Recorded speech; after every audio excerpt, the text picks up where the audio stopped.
So here are a few more things you should know for your vectors test.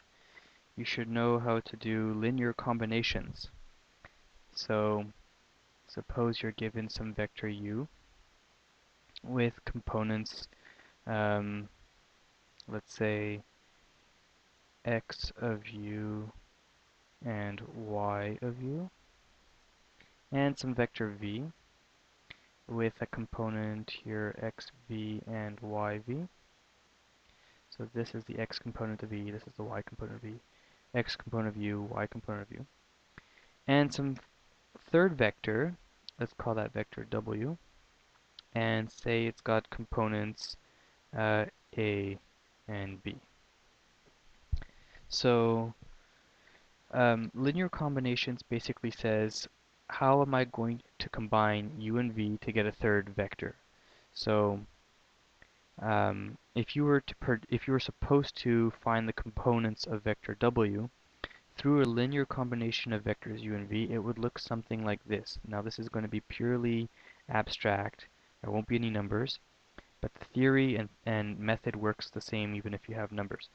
So the question is, how many times do you have to multiply u, say k times, you're going to multiply u k times, plus, this is how you combine linearly, you add, so times, let's say, some number s times vector v equals w. Right, so here what I'm saying is k times the vector u plus s times the vector v gives you some vector w. Now since we know the components of vector u and v, you would then multiply k to those components. You would have k times vector xu and yu plus, and then here s times vector v is s times the components xv, yv, and this would have to give you the vector a, b.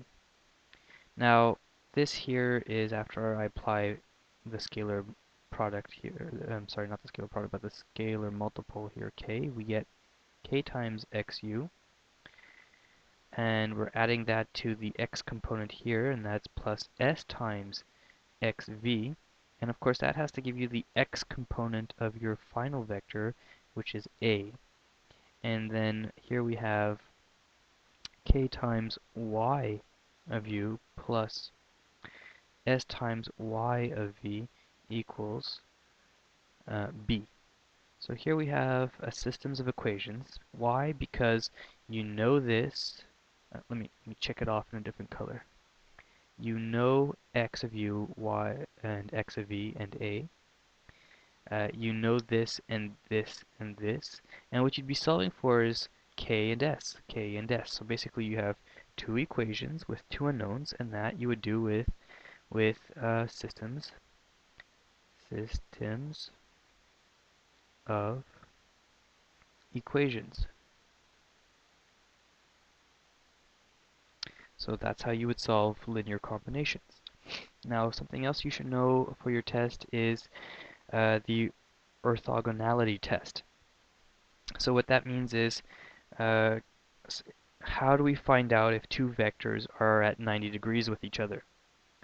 Well, let's draw two vectors that are at 90 degrees with each other. Here's 90 degrees. Call this vector A, and we'll call this vector B. Well, if we try to do the scalar product between A and B, so if we did A dot B, algebraically and geometrically, we get the same value, we get the same result. We always get 0. And if I were to prove this to you, I would show it to you geometrically because it's most evident. You would have to do magnitude of A times the magnitude of B times cosine of the angle between them, but the angle between them is 90 degrees. Now, cosine of 90 degrees is itself 0, so 0 times anything is equal to 0. So what this means here is if you try to do the scalar product, either geometrically or algebraically, and your answer is 0, you've just proven that these two vectors are at 90 degrees with each other. 90 degrees with each other. You should definitely know the properties of vectors. So, for example, I'll list a couple of them, but I won't go through all of them. It's in your notes. You should definitely go through them. Vector v plus vector u is equal to vector u plus vector v. So this is one of the properties. It's called commutativity. So what that means is you can switch the order of addition. It doesn't matter which one you do first. This is not true if you try to subtract, so be careful.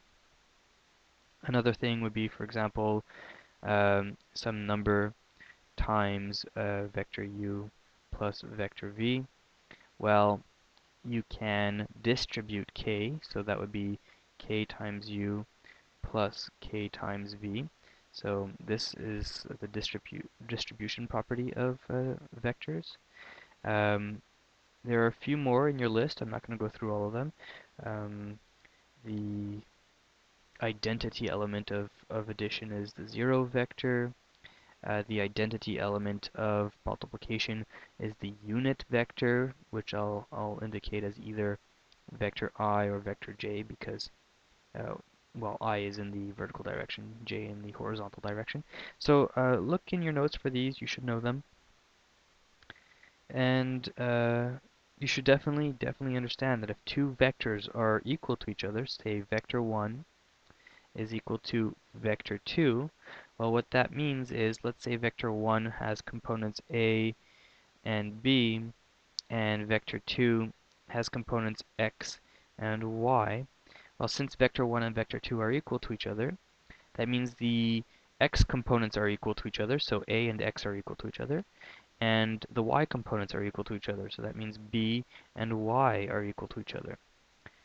So if two vectors are equal to each other, the components are equal to each other.